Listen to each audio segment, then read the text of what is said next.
આપ જોઈ રહ્યા છો સ્પાર્ક ટુડે ન્યૂઝ સમાચાર જંબુસરથી મળી રહ્યા છે।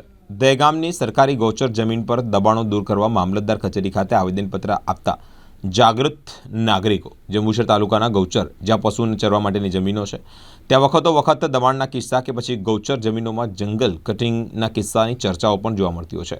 દહેગામ ગામે જ ગૌચર જમીન આશરે 400 વીઘામાં માથાભારે માણસો દ્વારા કબજો કરી લેવામાં આવ્યો છે। તળાવો તોડી ખોદકામ કરી સરકારી જમીન ઉપર ખેતર બનાવેલ હોય ત્યારે આ દહેગામના જાગૃત નાગરિકો દ્વારા મામલતદાર કચેરી ખાતે આવી પહોંચ્યા છે, આવેદનપત્ર આપ્યું છે અને રજૂઆત પણ કરી છે।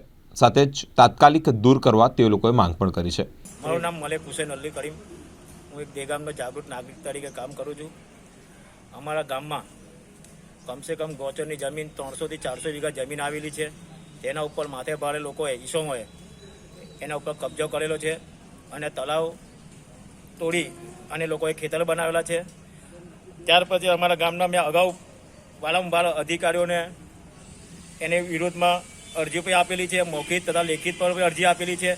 ત્યાર પછી અમારા ગામના બે જાગૃત નાગરિક આજે ઊભા થયેલા છે, એક ઇસ્માઇલભાઈ અને ઈસુફભાઈ, બંને જણા જે ઊભા થયેલા છે એ ગામના લોકોના જેટલા લોકોના ખેતર હતા એ ખેતરના વિડીયો અને ફોટોગ્રાફી તમામનું ગૌચરની જમીન ઉપર જે માથાભારે લોકોએ દબાણ કરેલું છે એ તમામના દબાણકર્તાઓના ઉપર આ લોકોએ એના વિડીયોગ્રાફી લઈ આવે છે અને આજે અમને આ મામલતદાર સાહેબને આવેદનપત્ર આપવા આવેલા છે।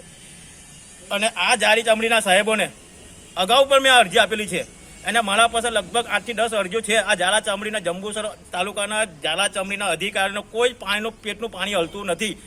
ટૂંક સમયમાં આ અધિકારીઓ મારી અરજી પર એક્શન નહીં લે તો કાયદેસરનો હું લેન્ડ ગેમિંગમાં ઉપર કેસ કરું। આ લોકોના તમામ જે લોકો માથે ભારે લોકેલા છે એના વિડીયોગ્રાફી, એના ખેતરના ફોટા, એના ખેતરના સર્વે નંબર, એ તમામના પુરાવા લઈ આ લોકો મને પુરાવા આપવાના છે અને હું ક્યાંક કાયદેસર કલેક્ટર સાહેબને લેન્ડ ગેમિંગમાં ફરિયાદી કરવાનો મારી તૈયારી છે। એટલે આ તમારા મીડિયાના માધ્યમથી જાણ કરવા માંગુ છું કે આ જારી ચમડીના અધિકારીઓને વારંવાર અરજી આપી છે તોય આજ સુધી કોઈ પગલાં લીધા નથી, ના તો પંચાયતે પગલાં લીધા અને વારંવાર અમારા ગામમાં ઢોર ચારવા માટે આજે આખું ગામ દહેગામ પશુપાલકના સાથે સંકળાયેલું ગામ છે।